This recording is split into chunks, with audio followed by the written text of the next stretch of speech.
Welcome to Customer Love Stories, a podcast where we investigate why certain brands are loved or not loved by their customers. I'm your host, Robi Ganguly, CEO and co-founder of Apptentive. For those of you who don't know, Apptentive is a Seattle-based voice of the customer solution that allows some of the world's most beloved brands to capture invaluable feedback across the mobile customer journey and take immediate action to win back customers and activate fans at scale. But that's not why we're here. We're here to talk to Michelle Grover about what she loves. Hi, Michelle. Welcome. Hi, thank you, Robi. Let me do this. I'll go ahead and introduce myself right quick. That would be perfect. All right. My name is Michelle Grover. I am one of the board members for Apptentive, but I was also a customer of Apptentive. I used to work for Concur and TripIt specifically, and I also had Concur Mobile.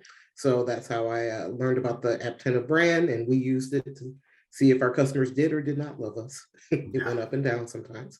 And then I most recently I'm former CIO of a company called Twilio. Cool. Well, thank you for joining us. We're super glad to have you here. And we're just going to dig right in. You got that Wonder Woman comic book behind you, and I'm going to ask you, who or what are you a fan of? I love Wonder Woman. So funny enough, I love Wonder Woman and I like Storm as particular characters. I also very much like it was a very limited edition show on Cartoon Network called Samurai Jack. And I have a bunch of posters and things like that in my other room. But I've always liked comics because one of the things I can actually draw really well. So the first things I would mimic and draw were comics, so that they were a little bit easier to kind of start with. And then I just started to enjoy the stories and kind of the lore and the narrative around what made comics kind of come about and kind of how they've evolved over the years. That's amazing. So you got into comics because you're good at drawing and they're really attractive and interesting for you to draw. Like, what age were you when that came about? I started drawing as young as 5, and anything I could find, I would just kind of copy. I could do a pretty good job of copying things. And then through high school, I ended up going to a college prep high school, took architecture because that is another form of drawing that actually could have a career. So my parents were behind that. They were not behind the whole comic or other art related things. They did not see those as career driven. And so that's kind of where it came about. I also had, by the way, we used to have those old lovely things called Encyclopedia Britannicas, and you could go through those and find stuff to draw. So I would look for anything I could to draw before I got to comics. And as I got older and got more into comics, and used to have Sunday comics. A lot of people don't remember that. Used to wait for the Sunday comics. I had to wait until my dad was done reading the Sunday paper. We weren't allowed to take the comics until he was done because the paper would disappear. And then, drawing from those too. And were you drawing like side by side, freehand? Were you tracing over it at first? Like, how did that come about for you? Side by side. I haven't actually had to trace. I could actually comics are one of the easier things to draw because I can see oddly like clear lines, and the lines for comics are very, very clear. It's not as blurred when you put something against something else. They're somebody usually freehand drew it themselves, so they also have little imperfections, so you're never going to be able to draw it exactly the same. So it's always going to be a little bit of a spin or a change on it, and I always kind of like that. That's really cool. So you got into comics because you were drawing and because they were really like great material for you. Like, once a week a new book comes out and you're able to like have new material. You've got the Sunday comics coming out. So you've always got like new stuff you can work with, test your skills, think about shading, perspective. But then you become a fan of Wonder Woman, right? Is it first Wonder Woman and then Storm? Like, how does that, like, teach me about how that happened? Yeah, it was first Wonder Woman just because I was of the age when Linda Carter was on TV and was Wonder Woman. Oh, right. So on top of having the comics, we could watch Wonder Woman. We could watch The $6 Million Man. You could watch Bionic Woman. Those were our early fun things, right? And so you had that on TV. You had the original Superman with Christopher Reeve when it came out. The movies, my parents took us to the movies to see it. So actually, even being able to kind of translate those into kind of real life pictures, that's what kind of kept me for the fandom. And then what's interesting, what kept me invested in them kind of as I've grown older, is as you get older, you actually see the underlying text a lot of time, or the subtext of comics. And I started to actually spend time reading why certain comics came about. And one of the really interesting stories is people like Stan Lee and some other folks, when they started comics, they were at very difficult times in the history. So when you're really down and you're really out, you look for that kind of saving grace. And what it was is, a lot of these comics came around during during the world wars, and what you wanted was a savior, somebody to make this go away. And so you have your Superman comics, you have your different comics that were really supposed to help you just mentally address, what if we didn't have to do this and we had someone that could help us. And so having that kind of underlying story through just about any comic, you can go back and look, that it was a way of people to escape and to kind of deal with very difficult situations. And it's a good way to kind of address those type of things with children, I think, starting out. Oh wow. Yeah, so I didn't really know that about the origins. Is there a specific origin around Wonder Woman that you found out or learned about? Yeah, so I always like the funny thing is, like, the Amazonian women, there are no men on their island. It's all women. But they're all women and they're able to take care of themselves, right? They are self-sufficient.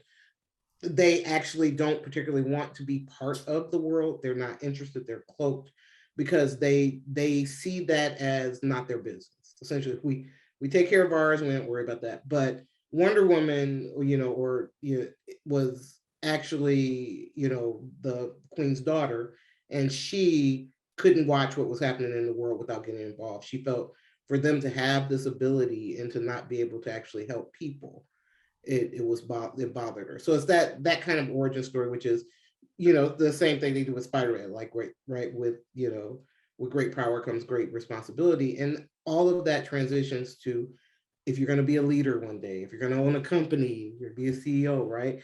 You don't, when you're the CEO of Apptentive, it's not just about Robi, it's not just about what you want to do, it's not even just about customers, it's all those things together, right? So you can't just sit back and not get involved. And as kids, we were always taught to get involved for things that were important. As an African American woman that's been in tech for 30 years, there are times I can sit by and there are times I can't. And so those types of things kind of help shepherd you in that direction, I think.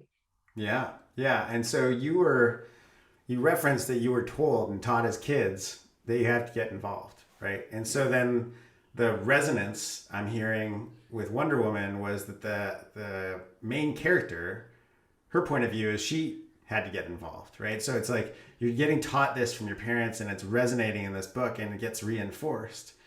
What did you, as you were growing up reading this stuff and that was happening, like, are there certain like issues or storylines that really kind of captured you or pulled you in further that you can think about? Yeah, I think what's funny is one of my, even though I talk a lot about Wonder Woman, I have her, all the comic lines have something of interest. And one of my favorites actually is a more recent one, it's probably 15 years old, because every comic does this bizarro version or a flip universe version of itself and all these types of things. And a while back, probably about 10 or probably at least 10 years ago, maybe 15 years ago, there was a spin-off version um, of essentially the Justice League. And it literally is the Justice League fracturing, because what happens is Superman is married to Lois Lane. She's pregnant. The Joker kills her by mistake.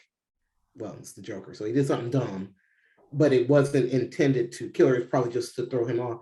But she actually dies, and when she dies and she's actually pregnant, Superman loses his mind. And when he does, you watch him fracture, and then he fractures all of the Justice League. So everyone has to pick a side. So Batman and a certain subset pick humans, and essentially Wonder Woman goes with Superman, and they decide the humans need to be ruled. Oh wow. And so it's crazy to watch, but it's one of those things that, if when we wish for these immortals or this someone to save you, the self-fulfilling prophecy is if they think you can't save yourself, then they're going to step in. These same tenets go through everything. You can have them in Star Wars, you have them in any, right? It's the same thing. Darth Vader, Anakin was not intrinsically bad, but he got tired of things being the way they were. And he felt like, listen, I'm in a place to be able to step in and handle this. And that resonates with me because to some degree, you have to always be very conscientious. There is providing help, but there's also letting people fall and learn and do. And where do you have to be careful not to over index on one versus the other, right? Yeah. It's a thin line kind of thing.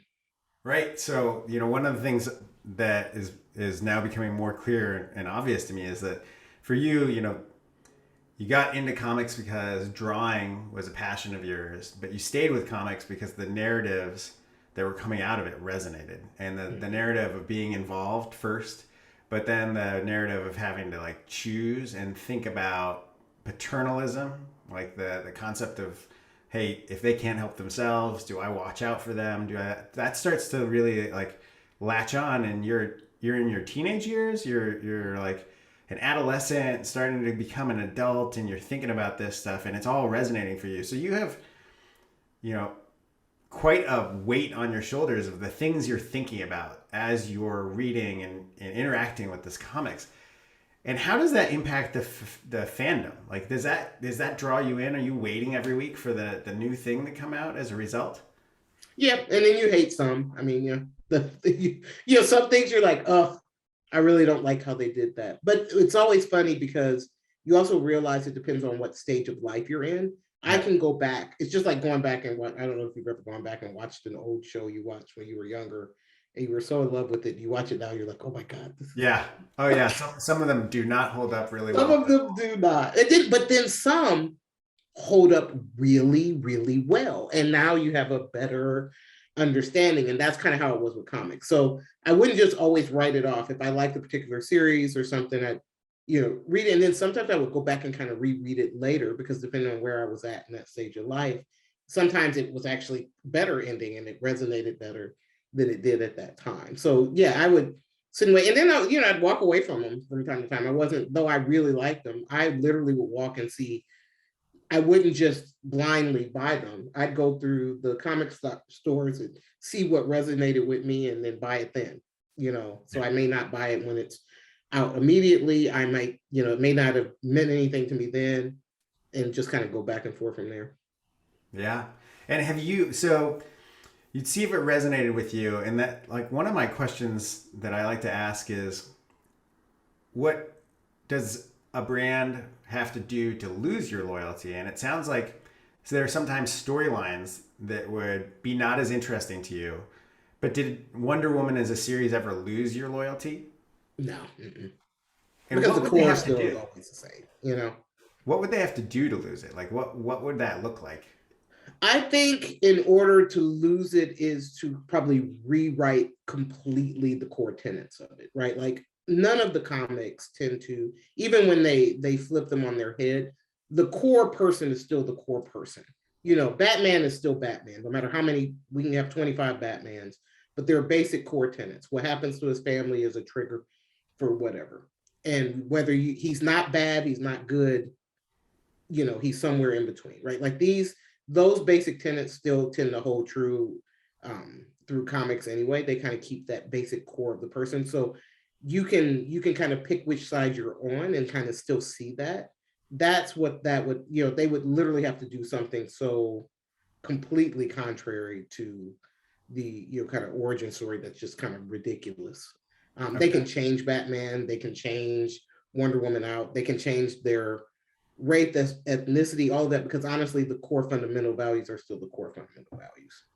So then the story is a vehicle for those values Mm-hmm. that you have resonated with. Yeah. And if that vehicle then totally changes and they say the values are different, that's what it would look like for you to lose it. But as long as they're holding to those core values, that's really what's attracting you. So you talked a bit about Wonder Woman and her belief that she couldn't stay uninvolved. What was it about Storm that resonated for you? It's the same thing. So Storm is the same, and she's actually in Africa, but so Storm actually looked like me. which made it even, it was the first time you saw, or it was the first time I did. There are other comics that have characters that look like me, but there are very few. And that was one that was very popular. She was extremely strong. She took care of family and children. She made sure everybody was safe. She'd bring, rainstorms to areas that had drought. So not just the power that she wielded, but, it could help with the earth. It could help people eat. It wasn't just for quote unquote bad people or that kind of stuff. It was more core and more fundamental. So I was always a fan of hers. And like now, back then, because you only really had Black Panther and her, those two comics would intersect a lot too. So I've read a ton of Black Panther, and I have a bunch of those from, and now it's popular. It wasn't popular when I was a younger person. So right. And when you came across Storm and she had similar values of involvement as Wonder Woman and she looked like you, did you broaden your fandom to both, or did you start to shift loyalty? Like, how did that work for you? no, you just have both. I mean, there's still, I think that's why I can be okay with the different ethnicity part, right? I don't really care. People get really hung up on, well, the comic used to be this. Like, I know they'll do things like comics over years, a lot of times have changed out. Like Captain America and Green Lantern have changed races multiple times over the years because depending on what's going on in the storyline, if they're doing different wars, they want to bring other aspects in. So you need to be going through certain situations that help kind of answer why the person is doing the things they're doing. And so I think for me, it was like being able to see that those same still core values still translated to Storm, right? Like it's the same thing. It's similar to what you see with Black Panther. They are their own separate nation. So it's, again, all of these are, look, we don't have to get involved. We're fine. We can kind of keep to ourselves. But there's this driving force of that. If you keep doing that, it will eventually impede on your world. You're not going to be safe forever. Eventually it'll start to come to you as well. So do you want to go be part of it now, or only have to be part of it when it actually does start to impact you? And so that was still fundamental for Storm. It's still fundamental, for Wonder Woman, but it was also just really nice to be able to visualize it with somebody that does look like you. It does resonate more. Yeah, yeah. And when you think about that, like, kind of expansion into being a fan of multiple things, multiple characters, and then what was the one? Samurai Jack is the one Samurai more Jack, recent. yeah. So your appetite grows, right? You're like, hey, I can expand what I'm a fan of. What does that look like for you? Like, how does your consumption of those comics, as you add a second one and then a third one, look like for you as a fan? Are you buying a lot of books? Or one of them's a TV show? Are you making appointment viewing because it's like important to you to watch it? How does that unfold for you? All the ways. Like, I actually, for Samurai Jack, I own all the episodes. I went and bought them all. It was a very limited. So funny, interesting story for those who don't know about Samurai Jack. Samurai Jack was on Cartoon Network. I can't remember what years, and it stopped. And it stopped because the guys that did Clone Wars are the same folks that did Samurai Jack. So Oh wow! the Clone Wars on Cartoon Network, that whole really long series with the 3D, they did that. So they got the contract for Clone Wars, and it was far more lucrative than Samurai Jack. Thus, the fact you don't know what Samurai Jack is. But Right. Samurai Jack had a huge core following, and everybody was super disappointed because it just never ended, because those guys just went to do that because they had to do that under contract. So they came back years later and finished it. And so I bought all of those. I said, okay, well, if I'm gonna do it, I'm going to just go buy them and have them. So I have them all. My son has seen them 8 billion different times. He knows about them. He knows about why I like them, and they're all just a little weird, crazy, different episodes. It's just really something that's really well done. It's unique, but it's also kind of really well done. So it was fun to kind of transition to something different. And it's not going to ever be something that's going to be part of, like, it wouldn't be like watching the Marvel universe. It's probably not going to be a live action. Oh, I hope not. Maybe there will. Who knows? But I mean, they're always looking for content that people have said they pay attention to. So you you never never know. know. They might do it like I don't. I guess it could translate. Okay, it'd be interesting. But yeah. So like it always and it's always ebbs and flows. Sometimes I get the books. Sometimes I'll buy the cartoons. I've always liked Justice League because of course you got Wonder Woman in that. You got Superman.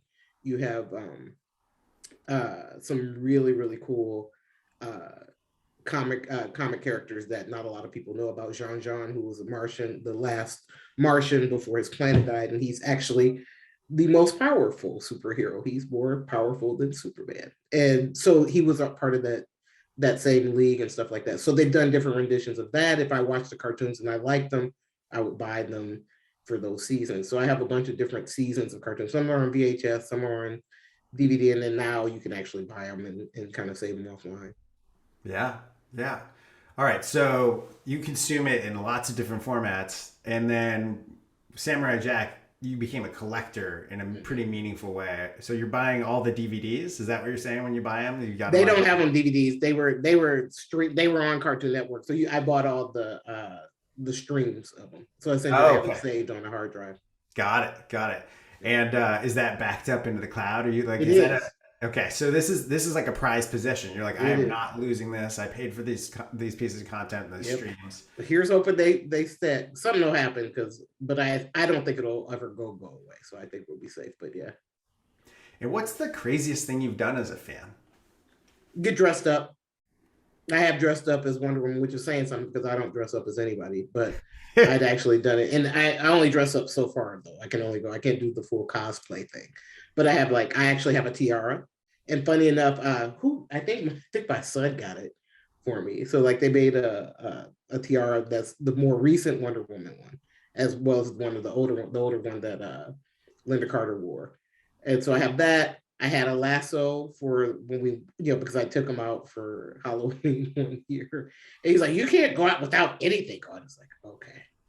So mommy will put on a Wonder Woman t-shirt and the tiara and the lasso. That's what I That's pretty great. That's yeah. great. So that I still had regular clothes on. We had on some jeans and the t-shirt, but it was close enough for him. So That's great. And like, what's the farthest? So that's the craziest thing. What's the farthest extent you've gone to as a fan? Like it sounds like you've done a number of things in terms of you own like Samurai Jack stuff that's in your house, but you also own these streams that you're storing. Like, what's the farthest level you've gone to as a fan? Like, you're like, ooh, yeah, I'm really in it. I haven't done it, but I've had tons of friends for lots of years, and I literally have stuff from a bunch of different countries that friends have collected if they know what I like. So, and all of us travel. So I actually have um, the Justice League from the cartoon series. I have their posters that I had mounted on like wood. They look like actual paintings, and I had them mounted, and they are in Spanish because my friend in Spain, when he was in Spain visiting, he found it. It's just random, and he's like, "I found these, and I just had to buy them." So I have that. I have some mugs that he brought back when he was in Brazil because he just happened to find them just very randomly. So I have some of those things in different languages because if somebody who knows me really well knows I like those things, they just pick them up and then they show up at my house for a birthday or they come to visit and it shows up. So I think and it's actually fun because it's usually a uniting factor for any friends or anybody that's ever been an employee of mine. They all know, no, they all know I like Wonder Woman. They also know a subset, depending on how much they know about comics, they'll know about Samurai Jack. And then my lovely friends, who are funny enough, all women that know that I love Wonder Woman, always call her Superwoman. And they're all from other countries, so they don't know anything about Wonder Woman. They're like, "What's the Superwoman?" And it's like, "Oh, it's not Superwoman, but okay." So they mess up what I get. I get just kind of a rant. If they give me something, it may or may not be Wonder Woman. It may be some kind of weird random thing, but I keep them anyway. So it sounds to me like your circle of fandom expands beyond you because people who work for you, friends of Yeah. yours, they know. I'm a fan of Wonder Woman. I love Storm, Samurai Jack. And then as a result, your circle is influencing them to like have their eyes up, Yeah. paying attention. I was gonna say Spidey sense, but that's not exactly correct. Sort of. Like, Sort yeah, of. they walk past it and they're like, wait a minute, that could be Wonder Woman. That could Is be that the Wonder Wonder Woman. Woman symbol? Yeah. Exactly. They see the W and they're like, Yeah, now they pay attention to it. A lot of them would walk past these things all the time. Now they're like, oh, I see stuff. And I never even paid any attention before because they're not typically fans, which is fine. yeah. But And that's extraordinary, right? Because your fandom is so shared and obvious to other people that they can't help but be like supportive of you as a fan, and then as a result drawn into that universe and paying attention, which is like, yep. to me, that's really one of the things that's incredibly powerful when businesses create such adoring fans. There's this halo around it, other people see it and they're like, I kind of want to be part of that. Yep. I want to feel the way that Michelle feels about Wonder Woman, and I want to be a participant in it, and then I want to give her something that she doesn't have yet as a fan, and that like elevates her fandom and by extension me, right?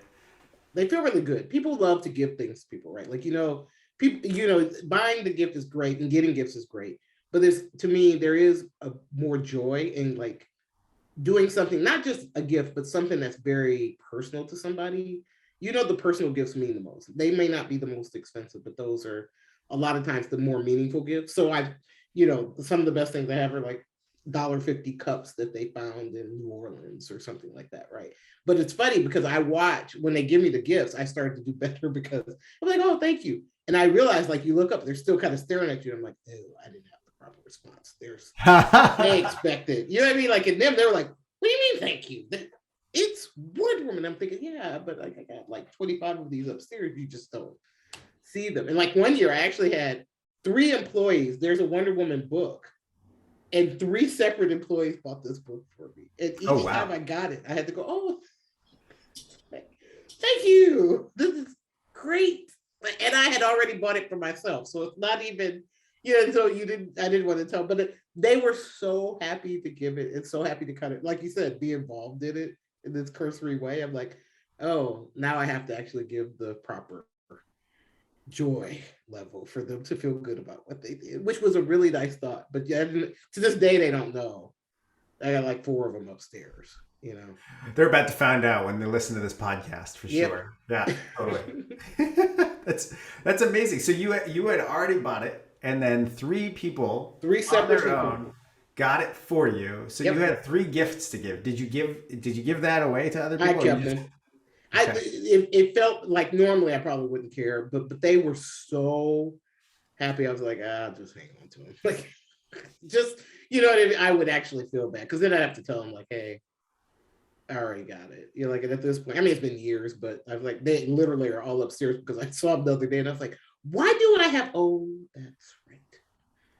That's why I have them. We're just gonna hang on to them.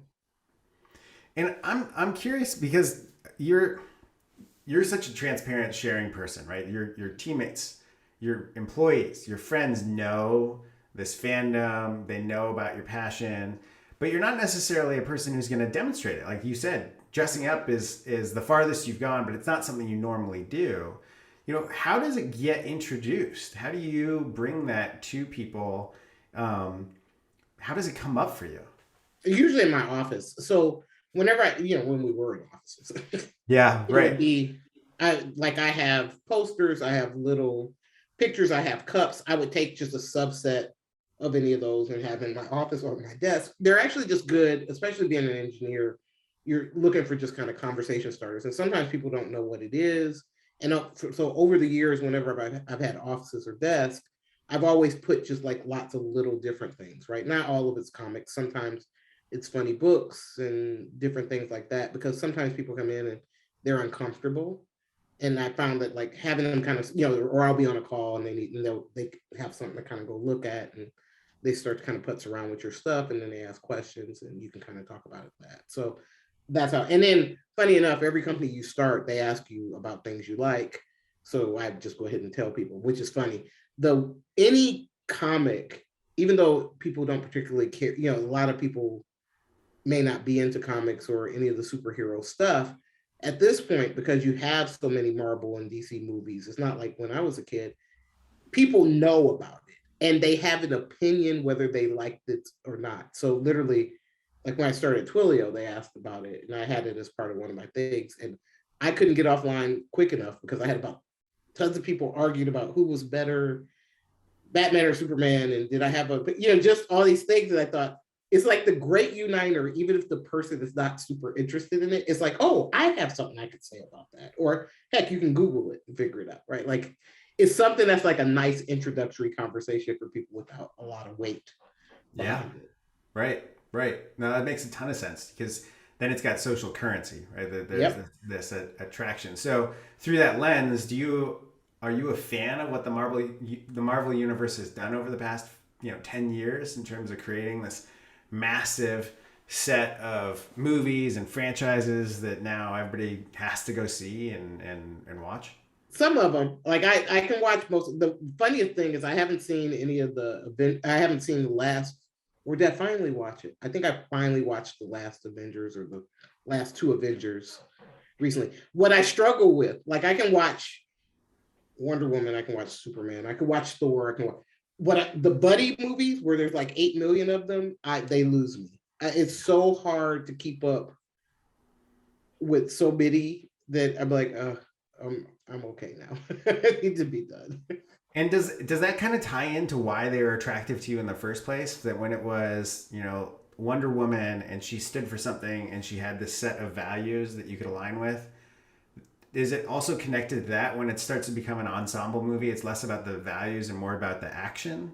Well, it's not realistic in there. Like if you did JLA Justice League, some of their cartoons were better because you still had the individual being the individual doing their thing, and Yeah. then there were the things they had to come together for, and then they argued because realistically, it's not. I mean, it's you may have a common enemy, but how you do it is different. And if you have too many of them, there's just too many Avengers. But if it's 4 or 5 folks, you can still kind of focus on the individuals, and at the same time, you can actually focus on the things that they are not going to agree on and the way that they might go about doing something that's going to be different. And I appreciate more of the reality, which is they're not going to agree. And oh, by the way, in their own rights, they're all the most powerful.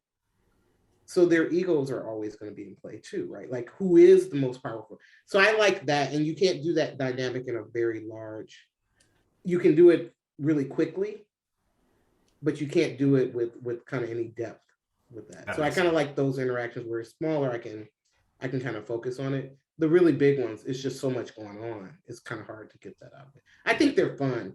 I think they're fun to watch, but they don't really do much for me. Yeah. Yeah, I mean, it's raised the visibility so more Yeah. people kind of know of the things that you're a fan of. They know those characters, it's more common parlance, I would imagine.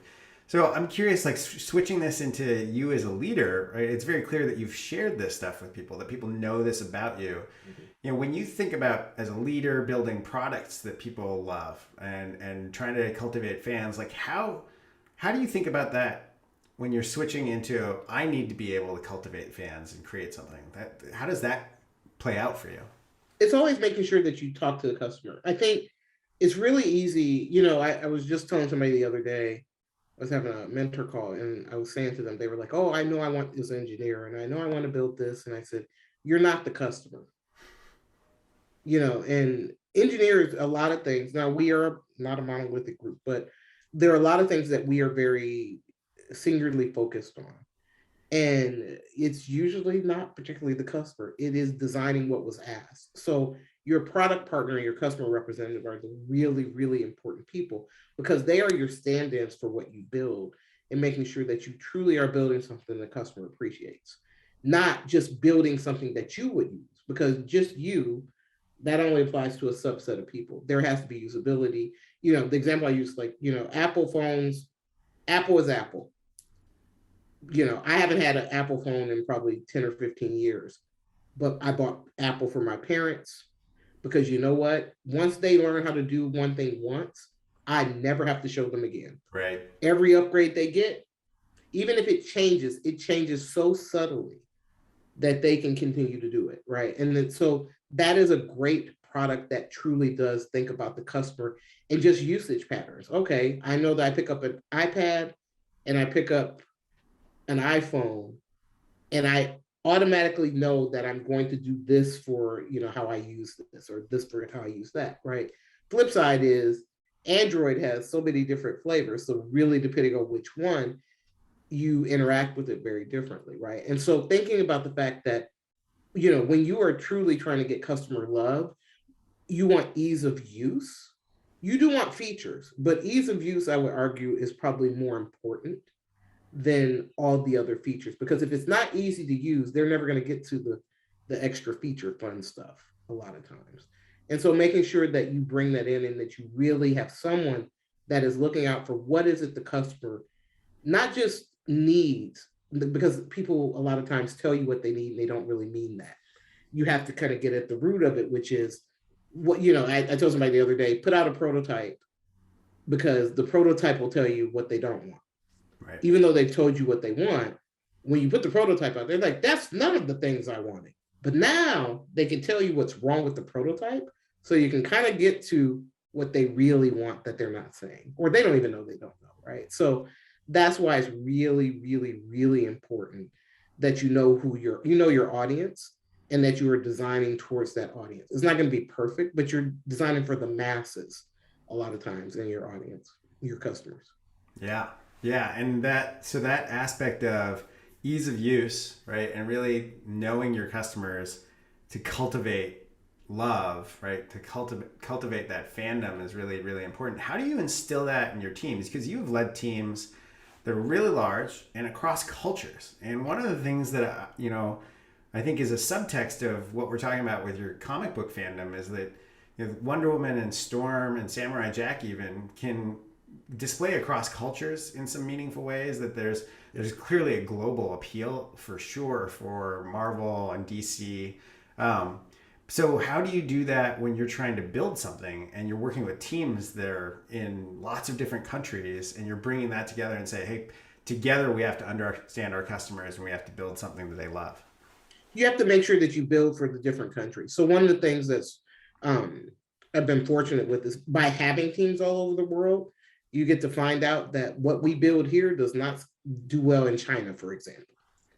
And we had actually done an app once that the German and the US team built, and we couldn't figure out why nobody in China wanted to use this app. And, so common sense dictates, well, maybe we should have some folks in China help us build it. But that actually was not the answer. It was just like, well, let's just redo it. No, I don't know anything about China. So like, I don't really want the team redoing it. It's not working. I need some folks from China and maybe to go visit there. So what we did is we went for a trip. And then when we saw, like, you don't use cash, you use WeChat, and you pay everything through WeChat, and you don't have a bank account in China, so you can't do all that. I always had to have an employee with me to cover certain things, because I couldn't just, you just don't use cash, and it's just not that easy. And I thought, oh, this is why they hate our app. You have to type on 15 different things. We didn't integrate with WeChat. We didn't integrate with Alipay. Yeah, and that's all they use for everything. They pay their light bill, everything through WeChat, everything. And so designing it the way we would design, because we don't know anything about their culture, we couldn't sell into it. But once we went there, like, oh, well, no wonder they don't want anything to do with our stuff. It's like, so taking the teams and like making sure that they talk to each other, and like, okay, we always design for the majority still, so the majority of countries. But when we're going very specifically into others, we have to really be strategic and think about, are we really designing for them to want to use it here too? And how does that look? And then also taking some of those design principles that we found out that were shortcuts that were actually perfectly great in how they handle WeChat, that we could actually bring into our app. Do we really need this many clicks? You really can get to that thing with one thing, maybe making it less tedious for us as well. Bringing all of that in, and then just making sure that the teams know to sit and kind of have those conversations. It's not just about where you are, it's going to go somewhere else. Have we actually incorporated some kind of ease of use for that place as well? Yeah. Yeah. That makes a lot of sense. So I think what I'm hearing you say is, the key when you have lots of different customers and different cultures, different countries, is trying to figure out a way to really understand them. One of the hacks to understanding them is having teams from those different countries or cultures. But in a situation where you didn't really, then you just went there and you said, well, we have to see what the experience is like. We have to immerse ourselves. And then you get a point of view on, oh, their experience is different, right? We understand that what they need to do and how they use money and how that then translates to expenses, the problem you're trying to solve for. Then you can work out, okay, what would it look like to design something that they might use? And then we can expand on that and actually get to a place where they might love it because it's so easy and it's ingrained. How long did that process take in China for you to go from, man, this stinks, it's not working, to they're loving it? It took about a year. Yeah, I mean, because we actually had to start from scratch. We originally we thought, oh, we can salvage what we have, but we literally had to start over. And we did a lot of user research. We went to stores. So in China, we had a presence, or SAP had a presence in certain stores. So we were able to actually get our app on the mobile, get Concur Mobile on some of the devices in the stores, and they would allow us to let people play with it and see what they came back. And we actually wrote down the feedback there too. And so just making sure that we saw how people interacted with it. What a lot of times people use things in ways we wouldn't have normally used it, or they find a way to make it work, which probably isn't the most efficient. And I can see could be frustrating later, but you kind of need to see that. You just always really need to see and check the pulse of the customer we use. And the reality is, if you're no news, a lot of times is good news, because I know even for me, I may walk through, I will say no to giving feedback a million times, but the day that something doesn't work, I'm like, where's that feedback thing? So I can say something. That's how it typically works. So you definitely want to keep a pulse on how things are going and how people feel about it. Yeah. And I think I'm hearing through that, the creativity of the avenues you have. So there's the showing up in person, living that life. There's the, oh, we're part of SAP. SAP has some store presences. Let's use that to get people to use it, watch them, get feedback. And then there's using, any moment in time where somebody might have frustration and trying to show up for them in a way that allows them to tell you about it. All of those are part of the portfolio of how you listen to the customer and then use that listening to move you towards a place where you've designed something that they love. And that took you about a year, which sounds to me like really fast. That's kind of exciting. It didn't feel fast, but yeah. Now you look back, yeah, that's pretty quick. But that is. So how did you know you'd gotten there? What changed about what customers were saying and doing that let you feel confident that they were fans? people actually wanted to use it, would ask us about it. It wasn't us always going out and asking. It was actually them asking. And then we were starting to, it had just picked up because they'd only just started in Asia Pac. They were actually having people say, hey, we hear that you have something that integrates with WeChat. Can we see it? You're like, oh, okay, yeah. Someone's actually asking us about it and checking it. We also had a store like A/B testing that sometimes would let it show up and then see how the person felt about it and get that feedback and then watch how often they went to that app versus the other, when they were in parity or certain features. We had some features were in parity, so we could see which one people preferred and that kind of stuff too. So just constantly, just because you put it out doesn't mean that you stop getting customer feedback. You consistently want to check in advance. And just like even with the same with TripIt always has someone watching the store to see if we're getting 1-star, 2-star. There literally is there's a customer support team that looks at all of that and watch. I mean, we have a whole channel. You could just sit and watch them come in. And if they see them, you can usually tell when there was a problem with an update or something like that. And then they go back to actually follow up with the folks and say, hey, what did you experience? So just constantly keeping your pulse on how people are feeling before they are truly unhappy and everything is broken actually saves you a lot. So it sounds to me like you were taking Wonder Woman's ethos of getting involved and you're training your entire team to get involved in like customer problems and pay attention to it and listen, right? Like that, I think I'm sort of seeing this line between, 5-year-old Michelle becoming a Wonder Woman fan and Michelle, leading all of mobile engineering for SAP Concur and saying, we got to get involved. You got to see, hey, look, they said something in the App Store. Is that a trend or is that just one? You got to be on top of this. I need you to be empathetic around this. And what does that mean for the bottom line? What did it mean for your team and the company? You do better work. I mean, I also had like the team was so much more engaged, and people like to code. Developers like to code. They like to get something done. But I think we always are, or we tend to be sometimes short-sighted. In everyone wants to feel good about the work they put out, and a lot of times developers don't get to hear how customers experience their work unless there's something negative. That's the only time.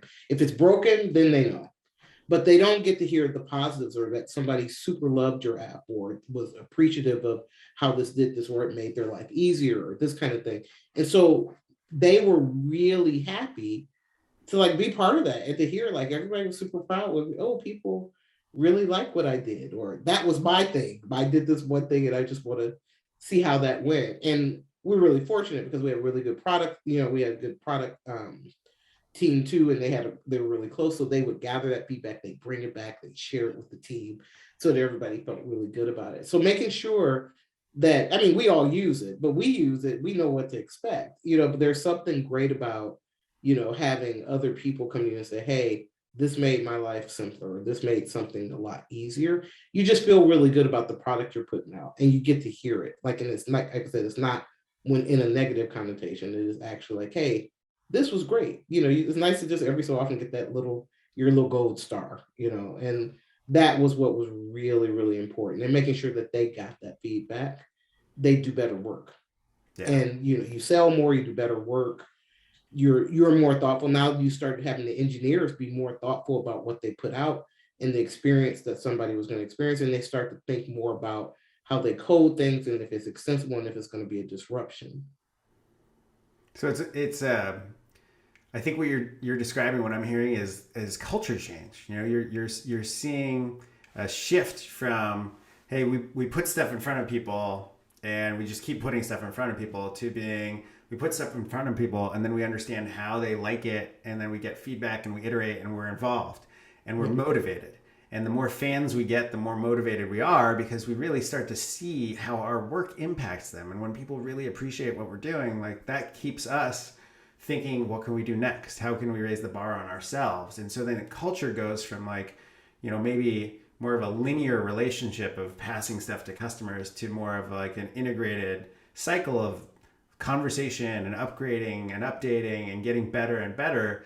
That is not just about you as the leader saying, hey, you have to hit this bar.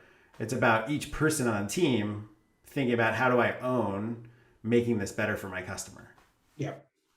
That's awesome. That, obviously selling more product is good for the bottom line, but having a team that's more empowered and understanding their customers is fundamentally leverage, right, into your product organization. That seems like a huge, huge win. So, yeah. Well, this is awesome. We covered a lot of ground. I now have to go do a little bit of research around Samurai Jack. I clearly am behind. I do not know it at all, and now I'm really curious. I got to go watch it. It's really old, but yeah, we're not really. It's old. So it's old. Yeah, but I'm old, so it's cool. I'll probably look at it. So am I, Robi. So am I. Well, Michelle, thank you so much for joining us. Is there anywhere where people should find you and connect with you if they want to know more about your journey and what you're up to? Sure, on LinkedIn. I try to get to the invites. There tend to be a lot of them sometimes, but for that, or they can, I do have Twitter. I just don't do much on it. So you're welcome to reach out there. You can look Michelle up on Twitter. What's your handle? JC Mish. JC Mish on Twitter. And then Michelle Grover on LinkedIn. Yeah. It was awesome. We're going to include some links to some of the things that you mentioned, like Samurai Jack, Storm, and Wonder Woman, and share a little bit more. And thank you to everybody who tuned in and listened to this episode. Make sure that you take a moment to like it. And if you take a moment to rate it, go to www.ratethispodcast.com/CLS. And we can get some feedback from you about how we can continue to make this better. Thanks to everybody who listened. We wish you the best and have a great day and deliver some customer love.